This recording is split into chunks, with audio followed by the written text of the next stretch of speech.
datang pemirsa di Sorot episode spesial bersama saya Cecilia Putri. Pemirsa, hari ini saya ada di Kompleks Menara Pandang Teratai Purwokerto dan saya akan mengunjungi gedung baru DPRD Kabupaten Banyumas di Jalan Bung Karno ini. Di sini juga kita akan berbincang bersama dengan Ketua Komisi 2 DPRD Kabupaten Banyumas, Bapak Subagio, untuk membahasnya lebih lanjut mengenai peran beliau sebagai Ketua Komisi 2 DPRD sampai akhir periode ini dan juga rencana beliau pada periode berikutnya. Tentu kita juga akan membahas mengenai pembangunan-pembangunan yang ada di Kompleks Menara Pandang Teratai di Jalan Bung Karno ini. Karena itu tetaplah di Sorot, kita akan langsung menemui Pak Subagio, pemirsa.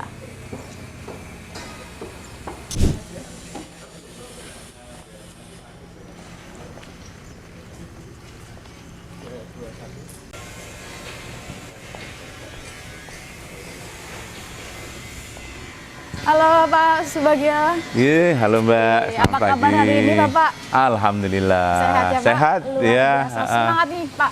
Semangat dong, Agustusan pagi-pagi ya, harus semangat. Habis Luar olahraga, biasa. ya. Bagaimana nih Pak? Sekarang sudah di akhir periode ya Pak.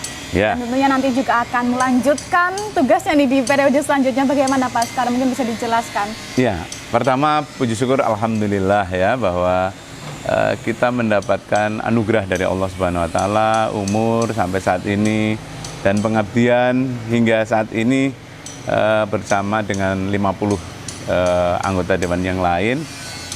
Selamat sampai di penghujung pengabdian kita. Nanti tanggal 20 kita akan dilantik lagi pada periode yang baru lagi. Oke, kira-kira nanti akan menempati kursi yang mana nih Pak? Mungkin Ketua DPRD atau apa ini Pak? Ya, doanya saja ya. Bertempat dimanapun, yang penting kita berperan aktif, kemudian optimal buat masyarakat. Yang terpenting seperti itu. Oke, ngomong-ngomong mengenai akhir periode ini Pak, bagaimana sih Pak? Mungkin bisa diceritakan selama 3 periode ini menjabat sebagai DPRD Pak. Oke, ya. Jadi anggota dewan itu sebenarnya sangat berat. Karena jam kerjanya itu tidak ada kepastian ya. Dari pagi bangun, kemudian siang hari, malam hari, sampai larut itu masih kita bersentuhan dengan masyarakat karena memang kita kan mewakili masyarakat. Jadi banyak aduan dari masyarakat, persoalan masyarakat yang harus kita respon. Kemudian nanti ya ini ada Pak Kabag bareng dengan kita. Beliau Kabag Umum, beliau yang membantu kita untuk memfasilitasi semua aktivitas dewan sehingga bisa berjalan lancar. Kemudian ya pokoknya jadi anggota dewan itu asik, seru gitu. Lalu apa sih Pak motivasi Bapak untuk melanjutkan kembali tugas menjadi anggota dewan Pak? Oh ya, jadi pertama saya adalah bagian dari masyarakat Banyumas yang punya cita-cita Banyumas maju, Banyumas menjadi makin sejahtera, masyarakatnya makin terlayani dengan baik. Sehingga beberapa konsep dari kita semua adalah menginginkan pemekaran ya Mas Dwi. Ya, pemekaran itu juga bagian karena dengan mekar nanti pendekatan makin dekat dengan masyarakat, pelayanan makin dekat dengan masyarakat, insya Allah akan makin makmur begitu. Oke, lalu berbicara mengenai pemekaran ini Pak, ya. Bagaimana tanggapan Pak Subagio mengenai pemekaran Kabupaten Banyumas menjadi 3 bagian ini Pak? Ya, dalam konsep akademisnya itu kita akan membagi menjadi 3 daerah otonom baru. Yaitu Banyumas, yang sekarang Kecamatan Banyumas itu, kemudian Purwokerto, dan nanti Banyumas Barat. Jadi 3. Ini proposal yang sudah kita ajukan ke Gubernur untuk dilanjutkan kepada Kementerian Dalam Negeri. Dan kemudian nanti kalau saatnya disetujui menjadi undang-undang.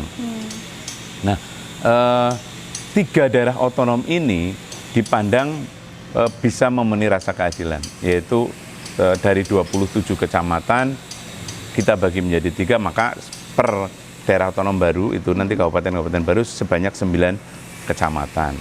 Jadi 9 kecamatan di timur, 9 kecamatan di tengah, 9 kecamatan di barat.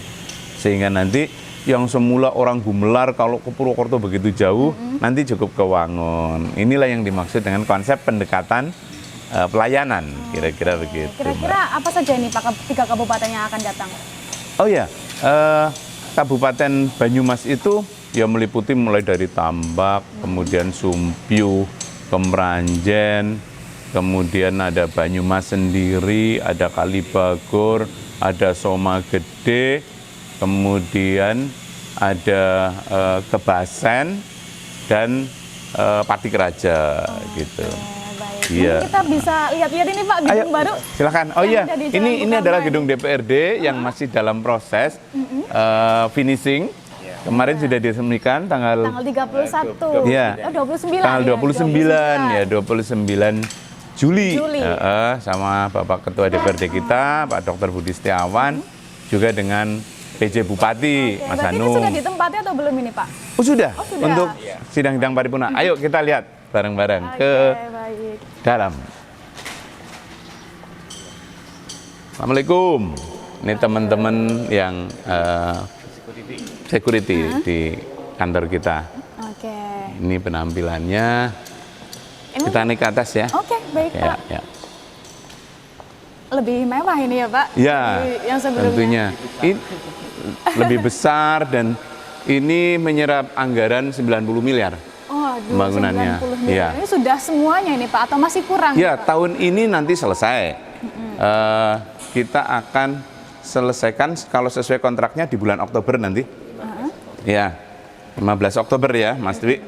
Nah, jadi bangunan ini sudah fungsional sekarang. Oke. Artinya sudah dipakai untuk sidang paripurna. Kemudian kemarin penetapan KUAP-PAS baik perubahan maupun 2025 juga sudah dirapatkan paripurnanya di sini. Oke, Gitu. kalau boleh tahu ini untuk anggaran pembangunan gedung DPR ini dari dana apa ini Pak?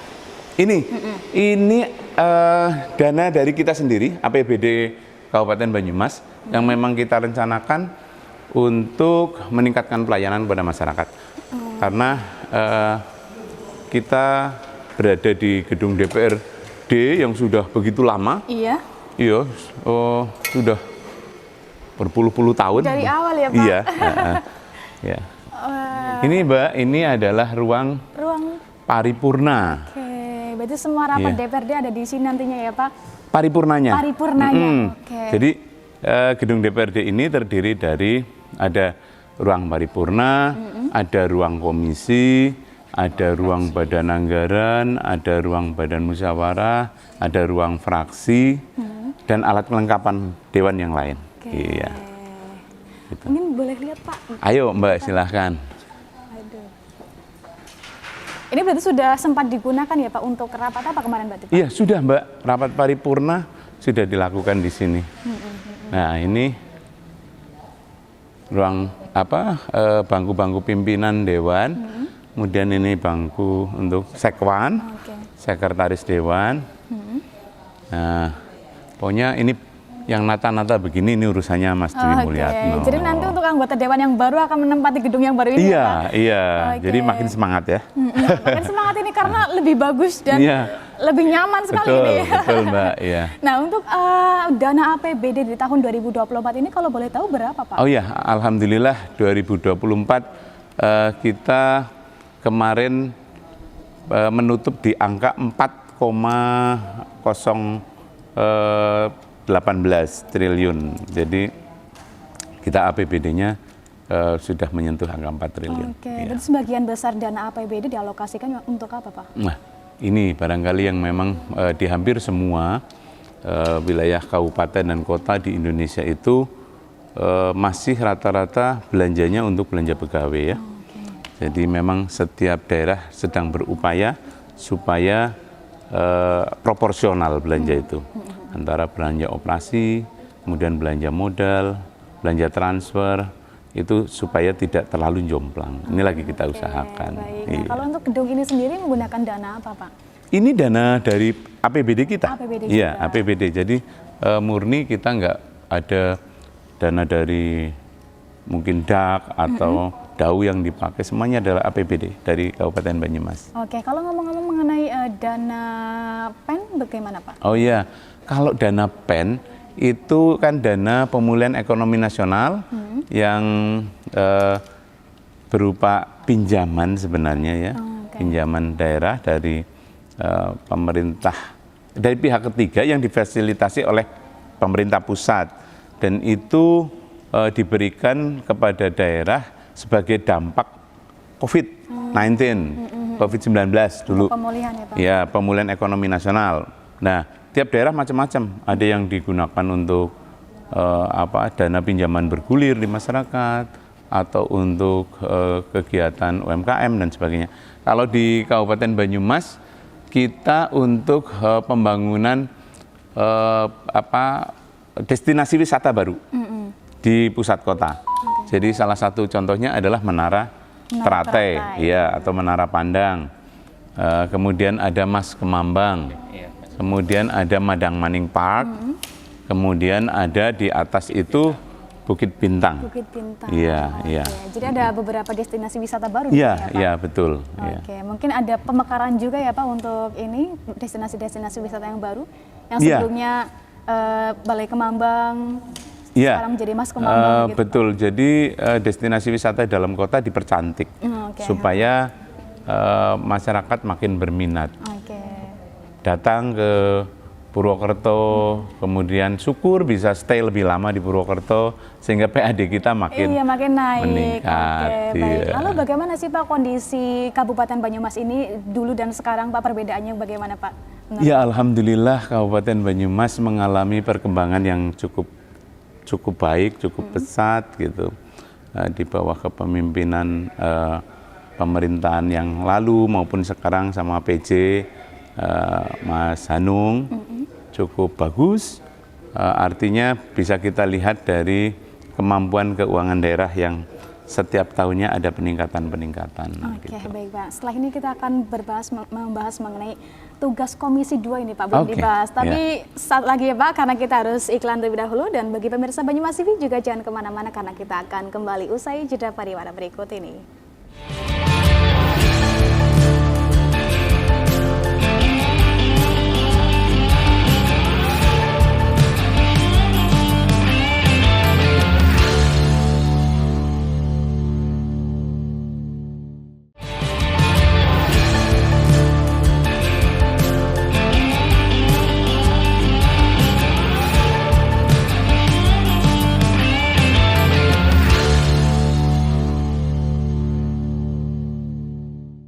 Baik, terima kasih pemirsa, Anda masih bersama kami di program Sorot dan masih bersama dengan Bapak Subagio. Ini tadi kita sudah membahas mengenai pembangunan yang ada di Kabupaten Banyumas dan juga peran beliau nih selama 3 periode menjabat sebagai anggota Dewan. Lalu ini kita akan membahas apa saja sih mungkin fungsi atau tugas pokok dan fungsi dari Komisi 2 di Kabupaten Banyumas ini. Bagaimana Pak? Mungkin bisa dijelaskan sebenarnya tugas dari Komisi 2 DPRD Kabupaten Banyumas ini apa sih Pak? Oke, ya. Terima kasih Mbak. Jadi pertama saya jelaskan komisi dulu ya. Komisi itu artinya pengelompokan orang dalam satu fungsi tertentu yang mewakili fraksi-fraksi. Jadi di komisi itu terdiri dari para utusan fraksi yang berbeda-beda, dari misalnya dari fraksi PDIP, ada dari Golkar, ada dari PKB gitu, Nasdem dan sebagainya, Gerindra. Nah, masuk menjadi satu kelompok kerja yang menjalankan fungsi sama sebagai anggota dewan, yaitu ada satu fungsi budgeting, fungsi controlling, dan fungsi legislasi. Jadi fungsi budgeting itu artinya menyusun anggaran, kemudian yang kedua adalah controlling, melakukan pengawasan, pengawasan terhadap kegiatan-kegiatan pembangunan di Kabupaten Banyumas. Tapi yang kita awasi bukan tukang lagi kerja, bener apa enggak, bukan. Yang kita awasin adalah tentang peraturan daerahnya. Apakah sudah dilaksanakan sesuai dengan ketentuan di Perda itu atau belum oleh eksekutif gitu.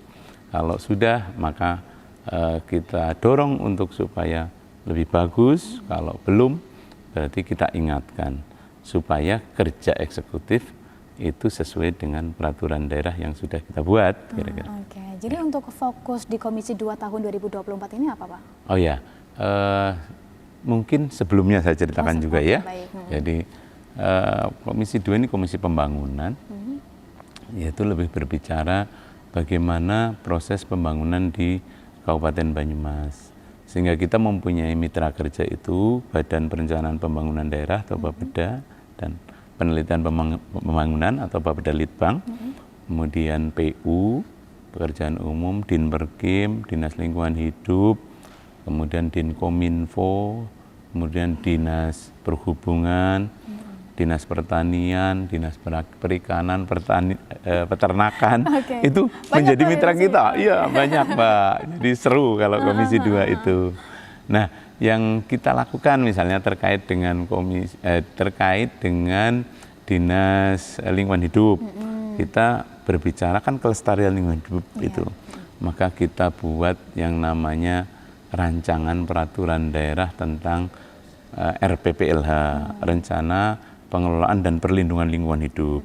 Jadi bagaimana supaya lingkungan hidup di Kabupaten Banyumas ini bisa lestari. Kemudian bagaimana langkah-langkah untuk supaya lestari itu seperti apa. Jadi kita buat dokumen perencanaannya itu. Itu seperti baik. itu. Lalu apa fokusnya lagi Pak di tahun ini? Ada lagi tata ruang, Perkim ya. Kita menyusun kayak dulu ada rencana detail tata ruang kota Purwokerto. Nah, kota Purwokerto itu secara tata ruang mau dibikin apa gitu. Sebagai kota yang sudah terkenal sebagai kota pendidikan ya, maka konsep kawasan pendidikan. Ada di sini juga ada Polres, ada Kodim, maka ada untuk zona keamanan gitu. Semua kita bagi.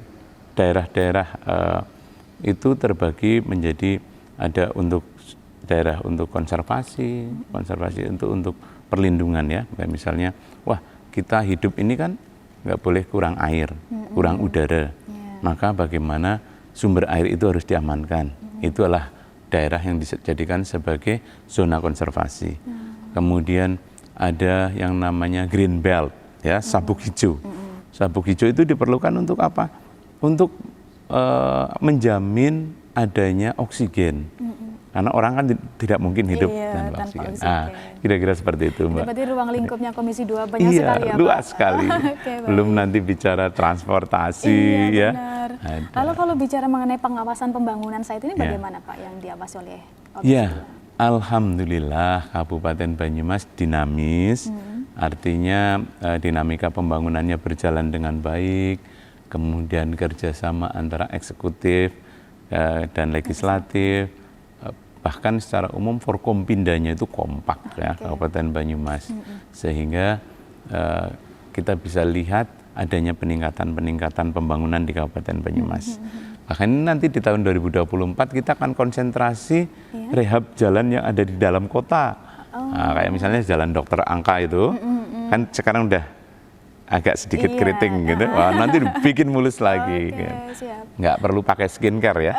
Iya, langsung dimuluskan ya Pak. Iya, nanti di hot mix yang bagus gitu. Oke, baik Pak. Lalu untuk prioritas pembangunan saat ini sih sedang dilakukan apa Pak? Ya, kalau untuk tahun ini itu tadi nanti diakhiri dengan mempercantik wajah jalan di Kota Purwokerto.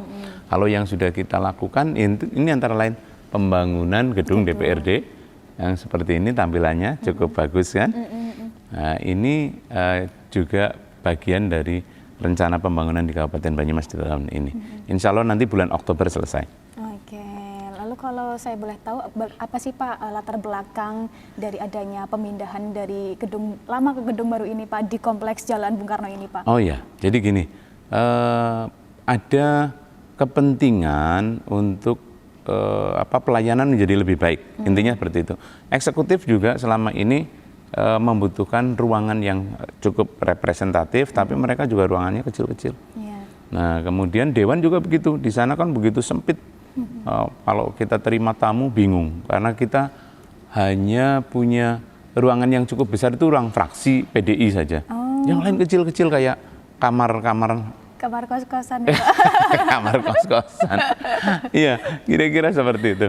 Nah, akhirnya diputuskan untuk supaya lebih representatif bangunannya, kita bangun di sini, dan nanti yang sana diperuntukkan untuk Pemda.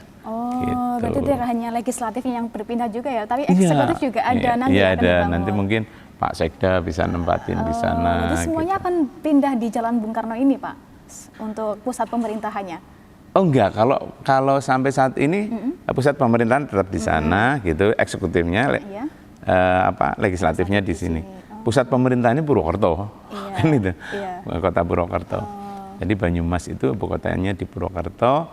Nah di Purwokerto ini ada kantor bupati dan kantor DPRD. Kantor bupati yang di Jalan Kabupaten, Iya. kalau kantor DPRD-nya nanti di Jalan Soekarno. Berarti yang tetap tinggal di depan alun-alun itu pemerintahnya ya, Pak? Ya, Pemerintah. betul. Yang DPRD-nya yang pindah ke sini ya, Pak? Betul, Oke, ya. baik, untuk lebih representatif. Iya. Nah, ngomong-ngomong mengenai lebih representatif ini, Pak, bagaimana tanggapan Bapak mengenai lokasi ataupun posisi gedung ini yang tepat berada di belakang beberapa bangunan lain, Pak? Ya, sejujurnya memang menjadi kurang tampak dari depan, tapi ya kita tetap bersyukur bahwa ini sudah dilakukan pembangunan secara bagus. Tadinya memang konsepnya dewan itu ada di depan sana, kantor dewan, kemudian tidak terhalang convention hall, tapi ya, namanya perencanaan bisa saja berubah ya. Oke. Ya, nasi sudah menjadi bubur ya dinikmati saja. Oke. Jadi bagaimana memang Pak untuk koordinasi dengan Bapeda mengenai pembangunan ini, Pak? Oh ya, ini semua direncanakan dengan baik. Kemudian yang melakukan pembangunan ini adalah PU. Kemarin sudah diresmikan pada tanggal 29 Juli. Jadi ini mutlak karya putra-putri Banyumas sendiri ya.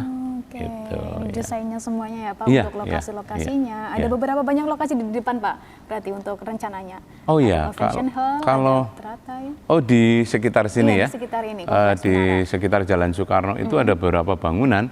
Ada bangunan Masjid 1000 Bulan, kemudian kantor DPRD, ada Convention Hall, kemudian ada Menara Teratai itu.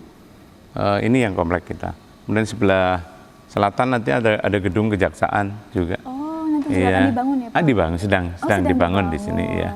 Oke, Gitu, baik. Jadi iya. kayak pusat kegiatan masyarakat seperti berpindah ke sini ya Pak? Iya, nanti harapannya ada pemecahan keramaian ya. Oh iya. Karena selama ini kan mesti antara alun-alun, terus kemudian gor gitu. Nah, biasanya daerah situ kredit banget. Iya, karena ya. banyak mahasiswa juga ya Pak? Ya, makanya nanti diharapkan dengan adanya tempat baru ini bisa menjadi ada pemecahan keramaian. Pemecahan keramaian. Iya. Oke, baik. Pusat keramaian barulah. Oke, baik. Mungkin kita akan lihat-lihat juga nanti Pak, di sini ada apa aja selain gedung ruang rapat paripurna ini ya Pak? Oh iya, Oke. boleh ya. Mungkin kita ke mana dulu ya Pak? Silakan Mungkin Mbak. Ya. Oh ini bagian-bagian dari ruang paripurna aja dulu ya. Oke, baik. Ya ini tadi sudah saya sampaikan. Ini adalah meja pimpinan, kemudian itu podium buat nanti ada yang menyampaikan misalnya waktu penyampaian materi raperda untuk bupati ataupun siapapun nanti yang bertugas ada di sana. Kemudian sebelah sini ini nanti untuk kalau misalnya pas paripurna kita mengundang Forkompinda ada di daerah sini. Kemudian kalau ada undangan lain ada di sebelah sayap kiri sana gitu. Oke, lebih nyaman berarti ya Pak ini. Iya. Dan ini semuanya alat komunikasinya wireless. Oh. Jadi udah nggak ada kabel-kabel lagi. Iya, lebih rapi juga ya Pak? Ya, lebih rapi, lebih tertata ya, lebih mudah untuk dipakainya. Oke, Iya. Pak. Nanti Kalau mau nyoba silahkan. Oke, nanti suatu saat nanti ya Pak. Iya, iya. Porsinya boleh Iya, ya. benar-benar ya. Boleh juga. Oke, iya. baik pemirsa, nanti kita akan berbincang-bincang lebih lanjut lagi mengenai pembangunan yang ada di Kabupaten Banyumas ini bersama dengan Bapak Subagio. Jangan kemana-mana pemirsa, tetap di Salat bersama saya Cecilia Putri dan juga Bapak Subagio.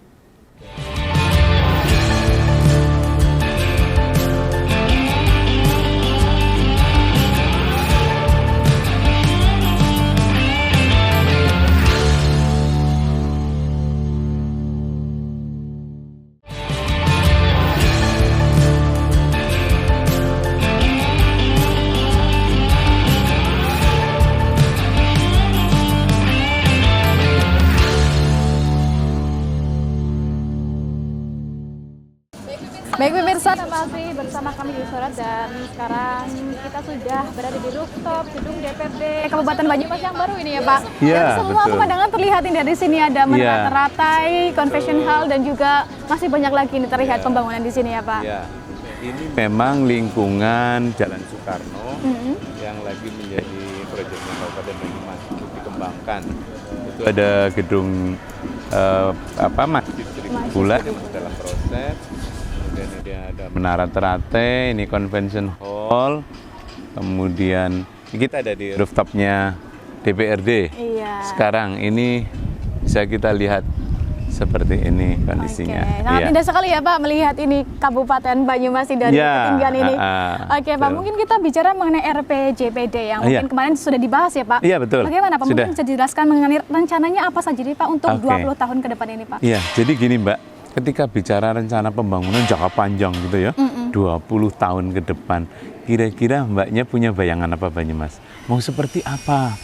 Majunya apakah mau seperti kota Bandung, kota Cirebon, atau Oke. Surabaya gitu? Mungkin seperti IKN Pak. Karena juga ini ada pengalihan pembangunan juga ya Pak. Dari gedung lama ke gedung baru Nggak seperti apa-apa, IKN nggak juga. apa-apa. Semua aspirasi kita tampung. Heeh. Jadi memang sulit Mbak memberikan gambaran pembangunan 20 tahun ke depan dengan kondisi kemajuan AI yang luar biasa. Iya benar ya kan? sekali. Heeh. Sekarang kecerdasan buatan itu sudah sangat luar biasa. Bayangin, di luar negeri sudah banyak mobil yang tanpa sopir. Iya. Ya toh?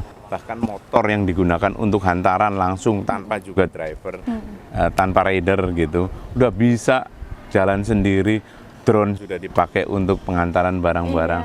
Nah, terus 20 tahun ke depan mau seperti apa kita? Iya ya. kan? Ini benar-benar tantangan buat kita. Maka kita konsep rencana pembangunan jangka panjang itu secara garis besarnya adalah kita ingin bangun manusianya menjadi SDM-nya lebih dulu ya, berkualitas, ya. Kemudian kita bangun fisik bangunannya sesuai dengan kebutuhan kemajuan, kira-kira begitu. Nah, jadi kalau bicara tentang RPJP ini kan sebuah dokumen perencanaan pembangunan jangka panjang 20 tahun ke depan. Jadi 2025 sampai 2045. Wow, 2045 itu adalah tahun emas karena kita 100 tahun merdeka. Oke. Harapannya kita sudah bebas dari poverty ya, kemiskinan sudah tidak ada, tapi kita bisa mencapai masa kemakmuran, itu seperti itu.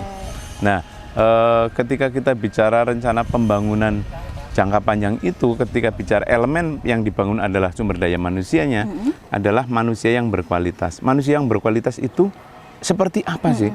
Nah, itu ada secara simpel ada 3 kriteria. Apa saja itu? Yaitu 1, orangnya itu harus sehat dan bisa berumur panjang. Oke. Ya toh? Baik. Kemudian yang kedua, orangnya harus berpengetahuan. Iya. Nah, pinter-pinter lah, cerdas-cerdas. Kemudian yang ketiga, ini hidupnya harus layak. Jadi jangan hidup panjang, Oke. tapi dengan penyakit sesak. Oke, baik Pak. Berarti berkaitan dengan stunting, kemiskinan ekstrim, Salah satunya. dan juga pendidikan ya Iya, Pak. Bagaimana iya. ini Pak untuk tanggapan Bapak mengenai stunting yang ada di Kabupaten Banyumas ini cukup tinggi juga ya Pak? Betul, Mbak. Tapi memang harus kita selalu optimis bahwa ada peningkatan persentase stunting di Kabupaten Banyumas. Ini juga menurut hasil penelitian kita ada data yang tidak tepat, yaitu bahwa yang menetapkan stunting ini kan seharusnya adalah dokter spesialis. Iya. Stunting itu bukan hanya sekedar badannya kurus, kemudian antara usia dengan tinggi badan itu tidak sesuai gitu. Tetapi juga harus ada unsur apakah dia mengalami kendala psikomotor, salah satunya gitu. Kalau yang ditetapkan oleh WHO kan seperti itu. Nah, sementara kita memang melakukan pendataan orang yang diduga stunting gitu. Nah, data-data itulah yang menjadikan kita lebih besar atau meningkat. Nah, oleh karena itu kita butuh ada validasi data itu. Kita harus turun ke masyarakat. Jadi memang harus kita akui bahwa Kabupaten Banyumas itu masih kayak angka kemiskinannya juga harus kita turunkan dengan kerja dan kinerja yang lebih cepat, tentu lebih tepat gitu. Kemudian angka pengangguran terbuka juga kita masih ada di 6%. Itu menjadi bagian tantangan kita ke depan. Oh, berarti kemarin tingginya angka stunting itu adanya dugaan-dugaan, masih dugaan gitu ya? Iya. Belum dipastikan secara itu. Iya Mbak, karena kita memang begini, kadang-kadang kalau tidak dilakukan pendataan, kan kita nggak tahu apakah di situ jumlahnya banyak atau tidak. Iya. Nah, tapi begitu dilakukan pendataan, ya sebenarnya nggak apa-apa, ketahuan banyak, yang penting bisa kita atasi. Iya. Daripada datanya tidak ada, tapi faktanya orangnya banyak yang stunting. Gitu. Oke, Iya. baik. Kira-kira Nah, begitu. kalau untuk kemiskinan ekstrim bagaimana Pak? Selama ini sudah ditangani atau Ya, bagaimana? kemiskinan ekstrim, alhamdulillah kita sudah pada posisi perbaikan yang cukup signifikan Kabupaten Banyumas. Artinya kita sudah melakukan langkah-langkah dari Dinas Permukiman, juga sudah antara lain perbaikan sanitasi lingkungan, kemudian untuk rumah tidak layak huninya juga gencar kita lakukan pembangunan, kemudian pemantauan gizi dari masyarakat juga dilakukan secara komprehensif. Jadi alhamdulillah stunting dan kemiskinan ini memang menjadi prioritas kita untuk kita selesaikan. Dan harapannya untuk 20 tahun ke depan sudah zero ya Pak? Ya, zero untuk tahun 2045 begitu. Iya. Oh ya, 2045 Iya, gitu. iya. Lalu untuk upaya dari pemerintah mengenai pengangguran bagaimana Pak sekarang? Iya, pengangguran kemarin ada expo tentang lowongan pekerjaan ya. Jadi ada kemarin itu diperkirakan ada sekitar 7.000 Job fair, lowongan ya, job fair. Itu disiapkan sekitar 7.000 lowongan pekerjaan baru. Tetapi memang kalau bicara tentang jumlah pengangguran di Kabupaten Banyumas, jumlah pengangguran terbukanya itu masih sekitar 58.000. Oke. Jadi 6,05% lah kira-kira itu. Setiap tahun apakah ada penurunan jumlah pengangguran? Ya, kita harus mengupayakan itu terus-menerus secara konsisten karena kita tahu kan dari masa anak-anak remaja kemudian menjelang dewasa ini kan semua terjadi terus siklus gitu. Iya, benar. Nah, semakin tinggi pertumbuhan penduduknya, kemudian kurangnya lowongan pekerjaan ini yang menimbulkan menjadi pengangguran makin banyak. Maka kita juga harus berhitung perimbangan antara pengendalian pertumbuhan penduduk, kemudian penyediaan tenaga kerja, kemudian juga kualitas para pekerja yang punya skill yang baik. Oke. Yang dibutuhkan. Jadi ketika Kira-kira itu begitu. sangat berkaitan ya Pak, adanya pengangguran, Ya, stunting dan juga kemiskinan Iya, gitu ya betul, Pak. betul. Oke. Lalu untuk pendidikan bagaimana Pak? Ini Ya, juga itu. Purwokerto sebagai tempatnya pendidikan ya Pak. Betul. Bagaimana Pak? Jadi gini Mbak, tadi kan saya sudah katakan indeks pembangunan manusia itu sebagai salah satu tolok ukur Iya. untuk tingkat kemajuan pembangunan di satu daerah. Jadi di dunia juga begitu, negara diukur yang namanya HDI-nya, Human Development Index atau indeks pembangunan manusianya. Semakin tinggi peradabannya, maka indeks pembangunannya makin tinggi. Jadi secara skala itu kalau di bawah 60 itu rendah, 60 sampai 70 itu sedang, 70 sampai 80 itu tinggi, dan di atas 80 itu sangat tinggi. Kita sekarang ada di angka 73. 73 hampir 74. Itu artinya kita ada di IPM yang tinggi. Nah, ini memberikan satu optimisme kepada kita bahwa satu arah pembangunan kita sudah benar, kemudian yang kedua memberikan ruang tantangan buat kita untuk mengoptimalkan lagi. Ya, kalau indeks pembangunan manusia tadi kan bisa diukur dari 3 hal. Manusia berkualitas adalah manusia yang panjang umurnya dan sehat. Artinya kita harus menyediakan fasilitas kesehatan. Iya. Karena orang sehat itu kan bisa karena nutrisinya tercukupi, bisa karena dia pola hidupnya sehat, bisa juga pada saat sakit dia bisa mengakses ke fasilitas kesehatan. Iya. Nah, Oke. maka kita bangun fasilitas kesehatan dalam rangka memenuhi kebutuhan itu. Jadi puskesmas di setiap kecamatan kita sudah bangun, bahkan ada yang 2. Nanti harapannya ada puskesmas pembantu di setiap desa itu di Kabupaten Banyumas ada semuanya, sehingga nanti orang berobat itu tidak harus jauh-jauh. Begitu ada gejala klinis awal sudah bisa didetek, kemudian apakah harus lanjutkan ke puskesmas atau ke rumah sakit, kira-kira seperti itu. Jadi masyarakat Banyumas dengan tadi berusia panjang dan sehat itu karena pemerintahnya menyediakan fasilitas kesehatan yang baik. Salah satunya seperti itu. Kemudian tadi pendidikan. Iya, pendidikan juga sama. Nah, indikasi yang kedua untuk manusia berkualitas kan berpengetahuan. Berpengetahuan itu artinya punya pendidikan yang baik. Nah, punya pendidikan yang baik adalah harus juga ada fasilitas pendidikan yang baik. Iya, baik. Nah, gitu. Dinas pendidikannya merencanakan, kemudian berapa bangunan gedung yang dibutuhkan, mulai dari kelompok bermain sampai kepada perguruan tinggi. Banyumas, khususnya Purwokerto, sudah terkenal menjadi kota pendidikan. Kota pendidikan, ya? baik. Benar, Jadi Pak. di sini untuk pendidikan cukup baik, Mbak. Ini yang menjadi PR kita adalah ketika sekarang sekolah diberlakukan zonasi. Zonasi, ya, Nah, baik. ini tantangan buat kita.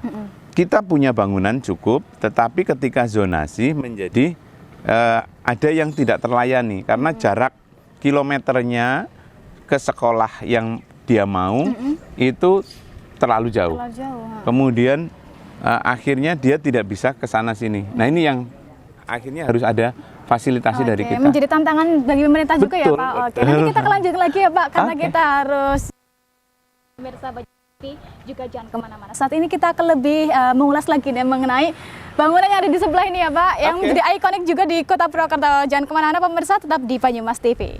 Mari, Pak.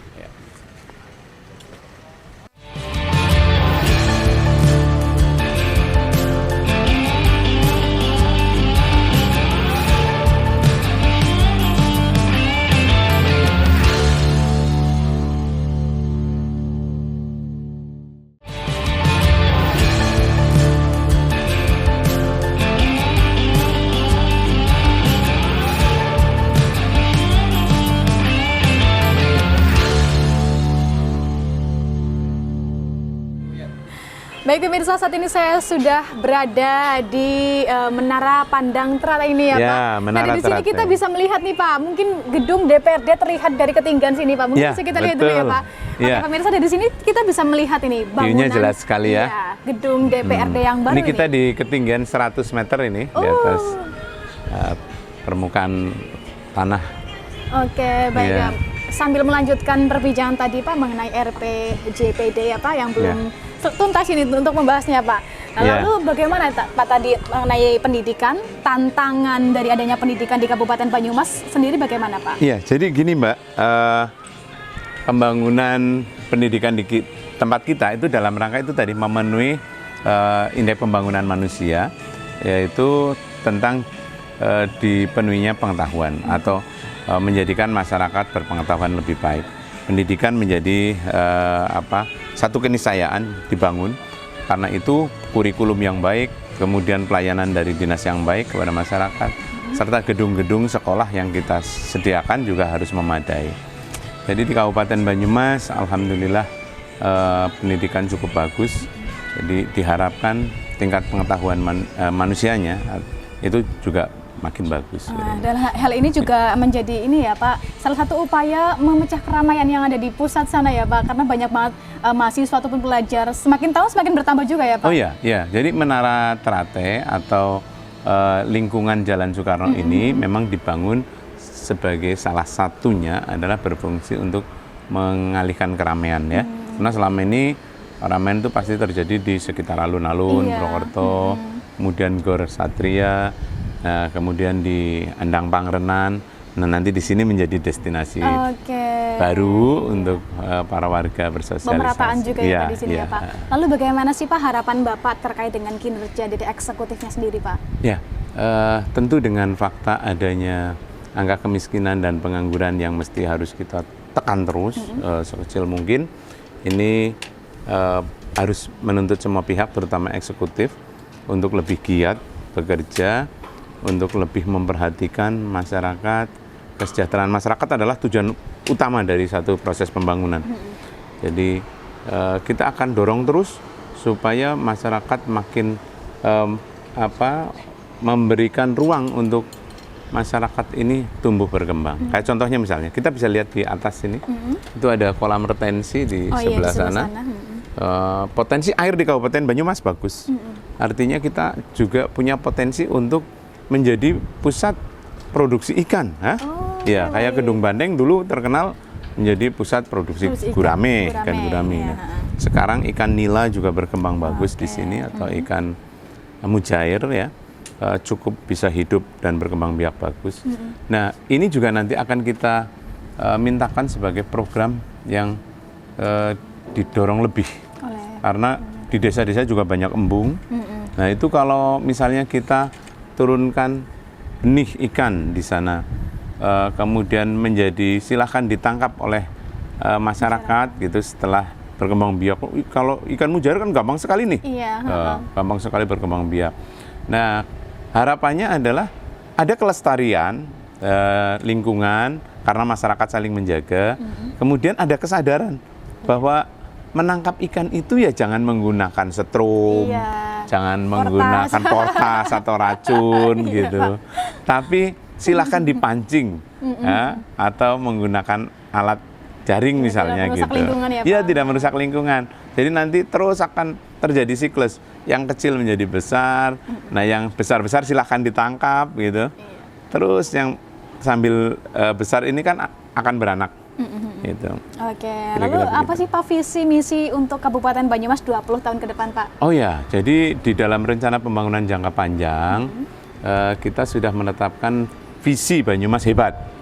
Hebat itu artinya Banyumas akan menjadi satu daerah yang harmoni, berkelanjutan, maju, mandiri, berbudaya dan sejahtera. Kira-kira begitu. Baik. Jadi di 2045 itu nanti sudah tidak ada kemiskinan, kemudian IPM kita sudah sangat tinggi, artinya masyarakatnya sehat-sehat, harapan hidupnya panjang, kemudian rata-rata lama sekolahnya juga cukup tinggi gitu. Kalau sekarang kan rata-rata lama sekolah baru 7 tahun, belum lulus SMP kan. Nah, artinya ke depan akan kita upayakan seperti itu. Sampai sarjana juga ya Pak? Iya. Karena di sini juga pusat pendidikan ya Pak? Betul, iya. Jadi coba bayangkan kalau masyarakat kita sudah ya minimal SLT aja udah bagus ya, apalagi sarjana. Atau paling tidak satu keluarga ada satu sarjana gitu ya. Oke, luar biasa. Keren itu nanti. Baik Pak, lalu bagaimana sih Pak selama 3 periode ini dan terakhir ini menjabat sebagai Ketua Komisi 2 ya Pak? Ya, betul. Apa tantangan yang dihadapi Bapak sebagai anggota Dewan ini Pak? Ya, jadi kompleksitas persoalan masyarakat itu menjadi tantangan kita.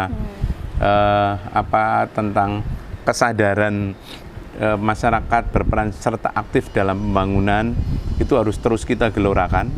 Partisipasinya sudah cukup bagus, tapi harus kita tingkatkan terus supaya ada istilah melu handarbeni. Setiap masyarakat itu harus merasa memiliki Kabupaten Banyumas ini. Kabupaten Banyumas itu bukan hanya milik bupati, bukan hanya milik DPRD, bukan hanya milik Forkombinda, tapi milik seluruh lapisan masyarakat yang semua harus bahu-membahu membangun.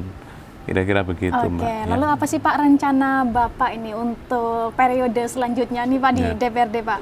Iya, insya Allah nanti tanggal 20 Agustus 2024 ini kita akan dilantik kembali. Alhamdulillah, terima kasih kemarin kepada masyarakat yang sudah mempercayakan kembali untuk saya mewakili dari daerah pemilihan 4. Ya, mudah-mudahan saya bisa memberikan apa yang menjadi harapan dari masyarakat, memperjuangkan aspirasi masyarakat, mewujudkannya demi terwujudnya kesejahteraan itu. Oke, lalu apa sih Pak kalau boleh tahu hal yang paling berkesan Pak selama menjadi anggota Dewan Pak? Yang paling berkesan tentu banyak sekali ya. Baik. Antara lainnya itu kita mengenal betapa memang masyarakat Banyumas itu dengan cablakannya itu sungguh satu keagungan budi pekerti ya, yang saya merasa bangga menjadi orang Banyumas. Saya bisa menangkap, merasakan bahwa di dalam keramah tamahan, kemudian keterbukaan Cablaka, kemudian ngapaknya Banyumas itu betul-betul adalah original sebuah keluhuran budi. Oke, Gitu. luar biasa. Iya. Dan untuk pesan untuk masyarakat mengenai pembangunan juga nih Pak yang sedang berlangsung ini apa Pak? Pesan Oh ya, untuk masyarakat. jadi pertama Kabupaten Banyumas membangun destinasi wisata di dalam kota ini tujuannya adalah supaya masyarakat nggak perlu jauh-jauh, Iya. ya. Kalau misalnya kunjungannya jauh kan uangnya dibawa jauh. Oke, Ya. Tapi kalau dibelanjakan di dalam kota wilayah. sendiri, kita bersosialisasi dengan masyarakatnya sendiri, PAD-nya juga makin bagus. Kira-kira begitu. Harapannya masyarakat bisa mendukung setiap program-program pembangunan dari masyarakat ini saling bahu-membahu, harus terintegrasi antara apa yang menjadi keinginan masyarakat, keinginan pemerintah, dan seluruh stakeholder yang ada di luar Kabupaten biasa. Banyumas. Terakhir Pak, mungkin harapan untuk pembangunan ini seperti apa Pak di Ya. komplek ini? Ini mudah-mudahan segera selesai, karena nanti kalau gedung DPRD-nya itu Iya. sudah kelihatan dari kayak IKN ya. Iya benar, seperti IKN nih. IKN. Sedang Nah, dibangun juga. ini nanti Oktober insya Allah sudah selesai Oke. sepenuhnya. Nanti bangunan-bangunan dan seluruh ruang-ruang alat kelengkapan dewannya juga sudah terbangun, dan ya mudah-mudahan bisa menjadi bagian penyemangat kita dan masyarakat Banyumas untuk lebih giat membangun Kabupaten Banyumas. Kabupaten Banyumas. Lebih hebat tentunya. dan Lebih maju hebat. ya Pak. Ya, Oke, betul. luar biasa. Baik, terima Ya. kasih banyak Pak Oke. atas waktunya sudah menyempatkan saya untuk berkeliling di gedung yang baru dan juga ini sampai naik di Menara Pandang Teratai ini. Ya, Semoga terima kasih juga ya Mbak Baik. sama Banyumas TV yang sudah turut serta mensosialisasikan pembangunan Kabupaten Banyumas menjadi bagian dari pembangunan Kabupaten Oke, Banyumas. luar biasa. Sehat selalu Bapak. Ya, Sukses dan terima juga kasih. lancar rencana untuk kedepannya ya Amin, Pak. amin, Baik, luar biasa. ya. Dan bagi pemirsa juga saya ucapkan terima kasih banyak Anda sudah menemani kami dengan Bapak Subagio berkeliling di gedung DPRD Kabupaten Banyumas yang baru berbicara mengenai bagaimana peran sebagai Komisi 2 di DPRD Kabupaten Banyumas, kemudian pembangunan yang ada di khususnya di Jalan Bung Karno di Purwokerto ini pemirsa. Nantikan kembali program Sorot kita dengan tema menarik lainnya. Saya Cecilia Putri pamit undur diri. Sekian, terima kasih dan sampai jumpa. Ini bisa jalan-jalan Pak? Iya, iya. Di sini semuanya terlihat ya Pak? Iya Mbak, ini bangunan-bangunan yang itu sebentar lagi selesai. Oke.